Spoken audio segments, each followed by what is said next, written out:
Italian unification came rather late. For centuries, Italy had been divided into many states, being actively fought over by the great powers, while failing to foster a great power of their own to compete.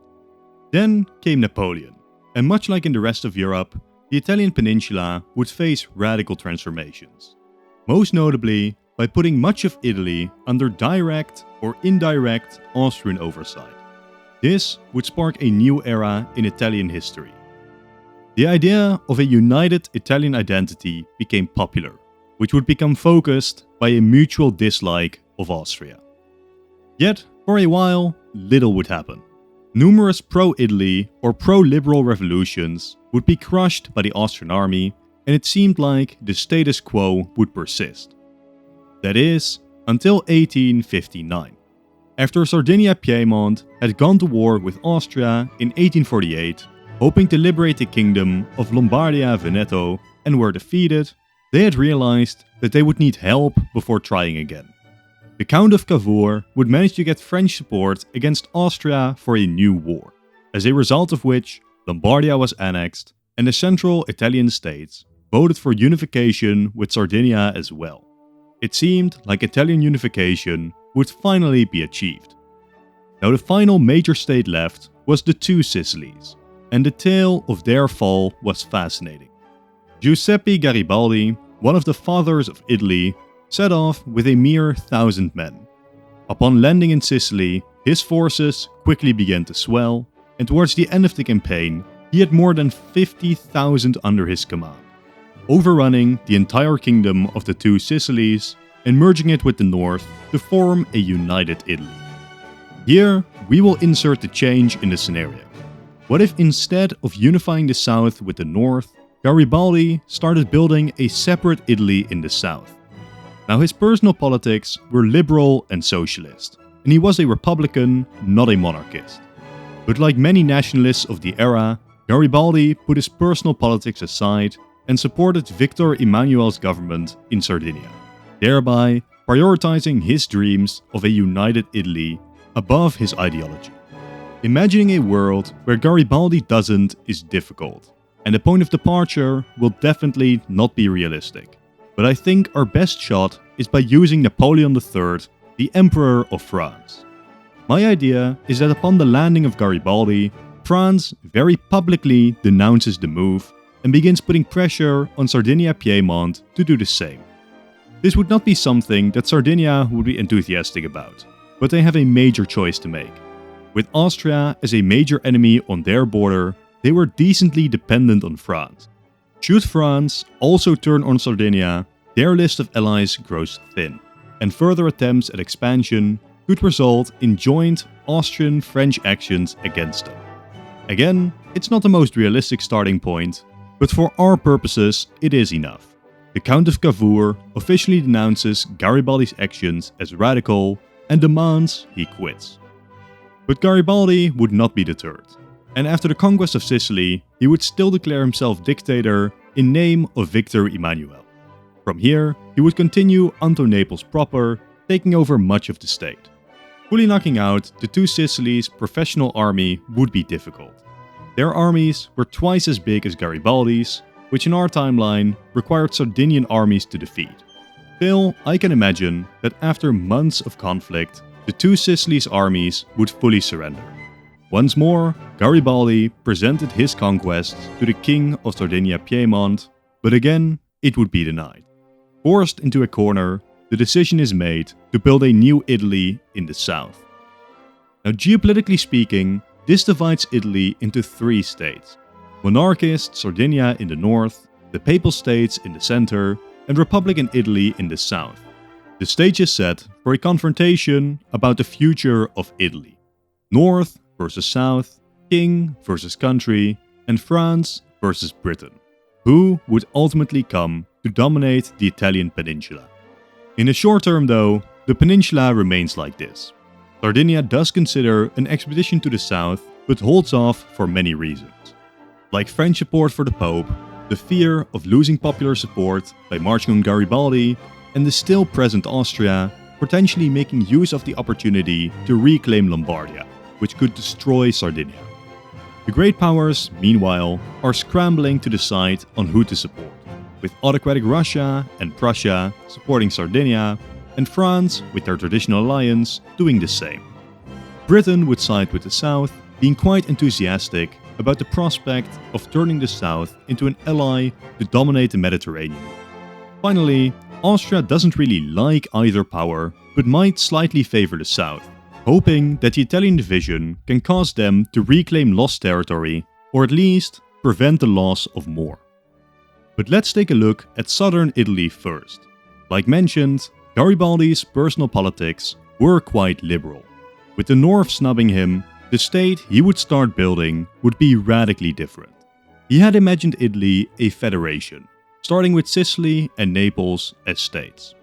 Due to centuries of division, there was no unified Italian identity, and rather than forcing the creation of one, this federal model would allow for these differences to remain while still working together as one nation. Beyond that, the nobility of the new state would be depowered over time, with potential for massive land redistributions and a weakening of the power of the church. These matters would consume Garibaldi for a while as he dealt with resistance to the new regime. But Garibaldi wouldn't personally lead this state for long. He was a fighter and not a politician. He would rather go to fight the American Civil War than rule a nation. And who becomes the actual leader is difficult to say, but Antonio Mordini seems to be a good choice. A politician long famous for his commitment to a republican Italy and social reform. He seems like the perfect figure to start leading this republican Italy. However, there are a lot of issues to address in the South, and there is no guarantee that the Republicans would actually be successful. Yet, for the sake of this video, we will assume that they are, which turns the peninsula upside down from our timeline.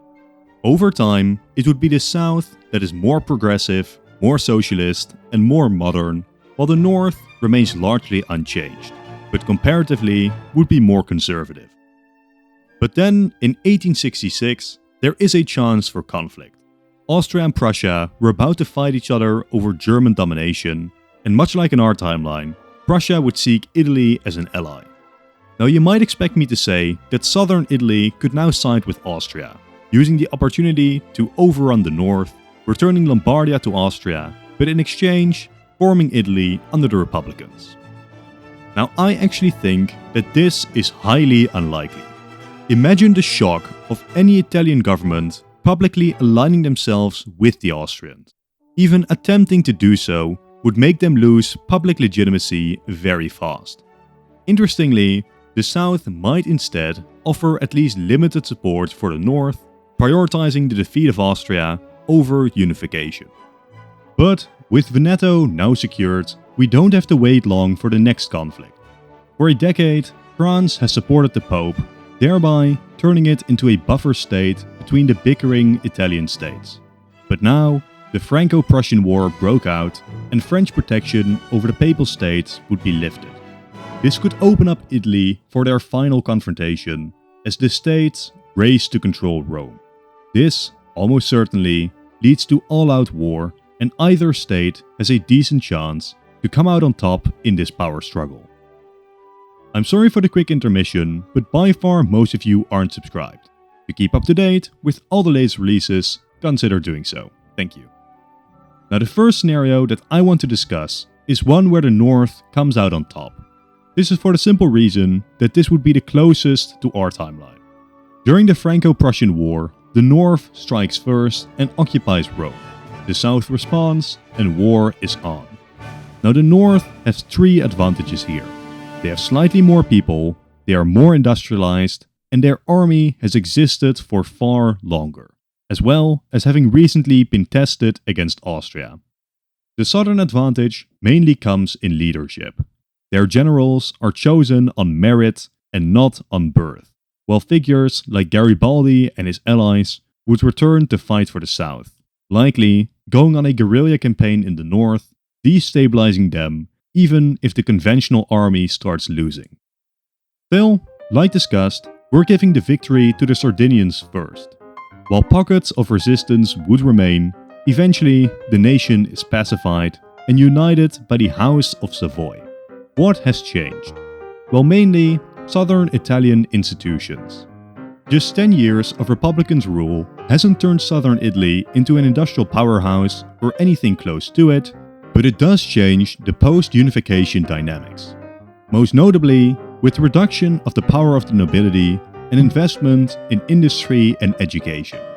While the North would attempt to reverse some or most of the radical reforms, they wouldn't be able to retake all of the redistributed farmland or abolish the now functioning schooling system. The fundamental North-South divide in Italy would remain, as the North would still be favored by the regime, but the desperation in the South could be far lessened and the power of institutions like the mafia reduced. Fundamentally though, a more powerful South doesn't change Italy. There would be less southern immigration to the Americas in hopes of a better life, but a couple of million extra people would not be enough to have Italy perform radically better in wars like World War I, and I somewhat doubt that the history of Europe is too radically altered by this course of events. So this leads us to the question, what if the South came out on top?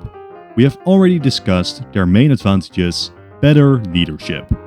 Beyond that, they could also be far better at mobilizing popular support, leveraging their southern reforms and promises of a federal Italy rather than a unitary one. Their route to victory likely depends on holding the line against the professional armies, while Garibaldi launches a guerrilla campaign in the north, attempting to rile up popular support and potentially even establishing new republican governments as popular sentiment turns on the Sardinians. Eventually, the north falls, and after an invasion of Sardinia, Italian unity is achieved. With this unification, the Republicans might do something that the North would have never. The Germans were busy completely overrunning France. It is unlikely, but possible, that if the North fell fast enough, Italy joins this conflict and invades France as well. This concept isn't that radical. France was weak. Savoy and Nice had only been given to France a decade ago, with Nice specifically being Garibaldi's hometown. Furthermore, Corsica was held by France, but considered culturally Italian. Now personally, I highly doubt that the North would actually fall in time, considering the Franco-German War only lasted for 6 months, and German Chancellor Bismarck didn't actually want Italy to join in on the conflict.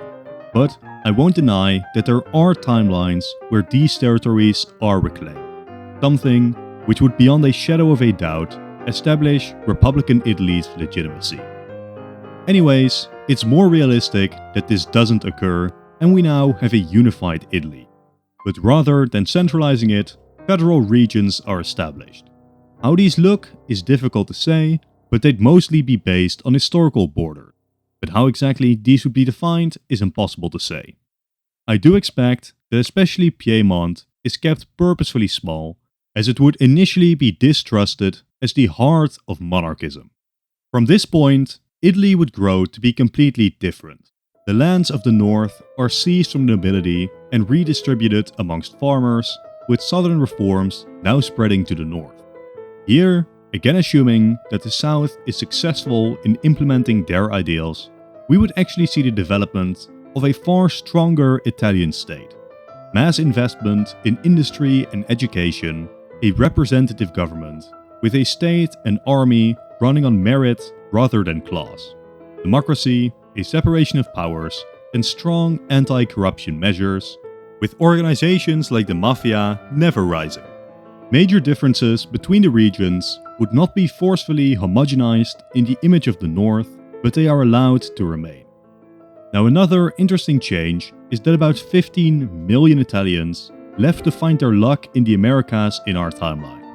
Of course, many will still do so in this timeline, but far fewer, and most importantly, there would be far less of a focus on the South. The South of our timeline was so mismanaged that there was little opportunity for the poor there. In this alternate Italy, this isn't the case, leading Italy to be closer in population to France and Britain than they were in our timeline. Next up, industrial policy. Garibaldi and the Republicans were major proponents of strong investments in infrastructure and factories. The new state would also have a stronger budget for this, as, among other things, they don't have the debt that Italy of our timeline held to especially France. This would start to have a compounding effect. Their starting point is better, they invest more, their industry rises, they earn more, etc. etc. It is impossible to put anything concrete on this, but in our timeline, Italy couldn't even compete with Austria-Hungary in terms of industry, while in this timeline, I imagine that the two rivals would be far closer in power. Beyond that, Italy would foster a stronger bond with Britain, and likely Republican France too. That is, assuming that Italy didn't seize those territories from France. Something like the Triple Alliance with the autocratic Germans and hated Austrians is possibly never signed, or at least taken far less seriously. But democracy doesn't weaken the desires of nationalism, and Italy would still participate in the scramble for Africa, likely gaining similar territories to our timeline. Unlike our timeline though, Italy might just be able to secure a protectorate over Ethiopia. The Italian attempt of our timeline was undersupplied, poorly led, and went in without any idea about the strength of Ethiopia or even a clear plan as to what to do. It is far from guaranteed, as by this point, so much will have been butterflied, but an Ethiopian protectorate is far from crazy. This victory would have other effects too. In exchange for accepting French control over Tunis and British control over Egypt, Italy had been promised control over Libya. Yet, Italy would fail to act on this for decades, partially due to the disaster of the Italo-Ethiopian War. It is possible that Italy invades Libya far earlier in this timeline, potentially as early as 1900. Now remember, by this point, everything I say is speculation, but this could spark a far earlier Balkan War. With a stronger Italy, the outcome of this war could also be far different. For example, with Italy gaining parts of Albania and cooperating with Russia and the Balkan nations against Austrian interests in the region. Such an earlier conflict sends history into a tailspin, with detailed predictions becoming impossible. So rather, let's conclude with a potential alternate World War I. How it starts is impossible to say, but unless things radically change, a Franco-Russian alliance against Germany and Austria seems quite likely, and considering the risk of Germany overrunning Europe, Britain likely sides with the Entente too. Here, a couple major changes shine through. Not only does Italy likely join the war sooner, their army and industry are far better. While I doubt that this would lead to Italian boots entering Vienna anytime soon, a well-led Italy absolutely has the potential to shake the Austrian defenders while offering support to any potential Balkan front. At some point, the Entente will be able to drive the Central Powers to surrender, and how might this change Italy? Again, borders are impossible to determine for certain, with different leaders with different motivations being in power, so let's only focus in on the potential effects on Italy, assuming, for simplicity's sake, the rest happens as normal. In our timeline, Italy only got Tyrol and Istria, despite being promised these territories too. Part of this was poor Italian performance in the war, leading to their supposed allies betraying them in the peace deal. A successful Italian performance in the war would make it far more difficult to deny Italian claims, leading to a larger Italy overall. This reaches us to the core change of this alternate history. With or without World War I, with a better peace deal and a functioning economy, there would be no room for the rise of the radical right, who focused heavily on disenfranchised veterans from the war. This has even more butterfly effects on the scenario. Imagine a democratic Italy continuing the side with France and Britain against the rise of Germany, attempting to keep Southern Europe from devolving into new conflicts. Any German regime attempting to restore themselves to power would struggle far greater, especially with trying to achieve things like the Anschluss of Austria. Other effects are the Francoist rise in Spain quite possibly being prevented, with Italy not only not supporting them, but actually supporting the Republicans. By this point though, I think I've reached the limit of this scenario, as so much has changed that we're getting closer to fantasy than alternate history.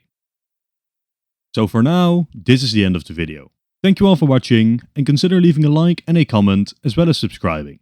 If you've enjoyed this video, click the video on top to watch another in this series, and if you've already seen it, then I'm sure that the bottom video is great too. Once again, thank you all for watching, and goodbye.